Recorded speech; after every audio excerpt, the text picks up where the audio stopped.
Oiê, aqui é a Jana, esse é o canal Jana Livrando e no vídeo de hoje nós vamos dar continuidade aos comentários sobre a série Amanhã, do autor australiano John Marsden, sendo que no vídeo de hoje nós vamos falar especificamente sobre o livro Amanhã, O Silêncio da Noite, que é o segundo volume dessa série tão incrível.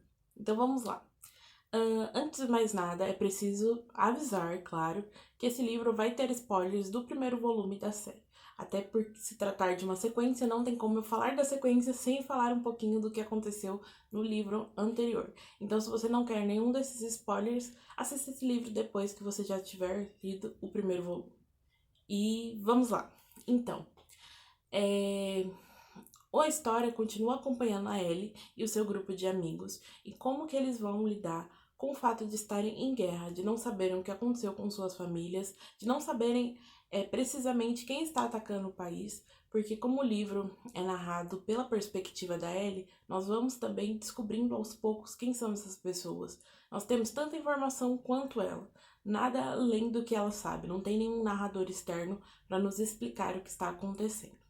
O livro, assim como seu antecessor, continua com aquele ritmo frenético. Tem momentos assim muito altos de ação, de aventura, e também esses momentos se intercalam com outros que os personagens do grupo de jovens, de amigos, estão estreitando seu relacionamento, tem conflitos no seu relacionamento, como em qualquer grupo convencional. Imagina, se no dia a dia já acontecem conflitos, imagina colocar essas pessoas no estresse que é uma zona de guerra, na pressão, na preocupação, na falta de comida, na falta de recursos, falta de tudo.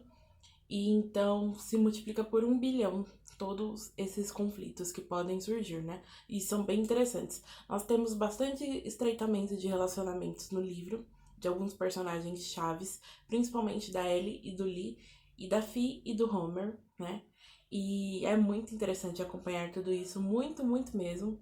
Mas voltando um pouquinho sobre os acontecimentos do primeiro volume da série, o livro termina de uma forma bem impactante. Você fica louco para saber o que vai acontecer no segundo volume. E o segundo volume, os personagens estão lidando com o luto. Por quê? Porque no último volume da série, uma das amigas, a Corey, ela foi baleada e ela teve que ser levada para o hospital que está na zona inimiga, né? Eles tiveram que se entregar literalmente para o inimigo para poder socorrê-la, porque eles não poderiam fazer nada. E ela não podia ir sozinha, porque ela estava inconsciente. Então quem levou ela foi o Kevin, o namorado dela. E podia ser ele ou a Ellie, que são os dois melhores motoristas do grupo. E quem se voluntariou até para levá-la foi o Kevin. Então os outros amigos restantes estão aqui sem saber o que aconteceu com os dois, sem ter nenhum conhecimento se eles estão bem, se eles estão mal. Então, o livro começa com uma moral bem baixa. Tá todo mundo assim muito preocupado, muito tenso e sem saber realmente o que aconteceu. Eles estão até preocupados de os amigos terem acabado entregando o paradeiro dos outros, depois de serem torturados, é claro. Então, eles estão com a tensão de atingir o nível máximo aqui no início da história. E é interessante também que foi logo depois, toda essa tensão, toda essa tristeza aconteceu logo depois deles causarem uma séria baixa ao inimigo, destruindo uma ponte que dava acesso a muita coisa e facilitava muito de nível estratégico.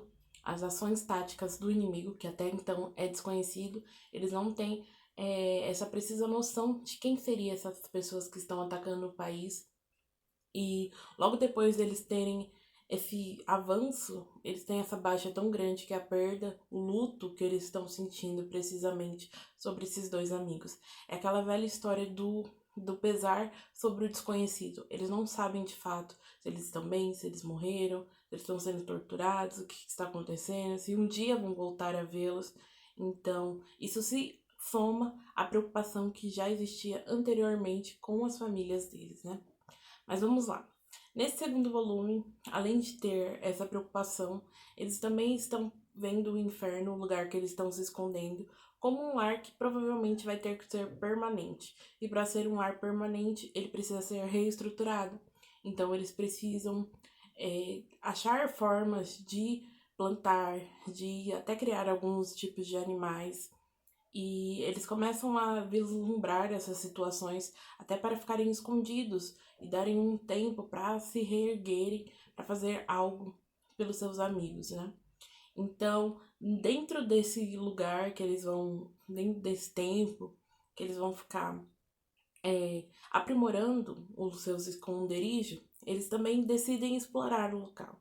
E é numa dessas explorações que eles se deparam com um grupo, aparentemente de militares, só que convenientemente do lado deles, né? São pessoas que estão resistindo aos invasores e eles são chamados os heróis do Harvey.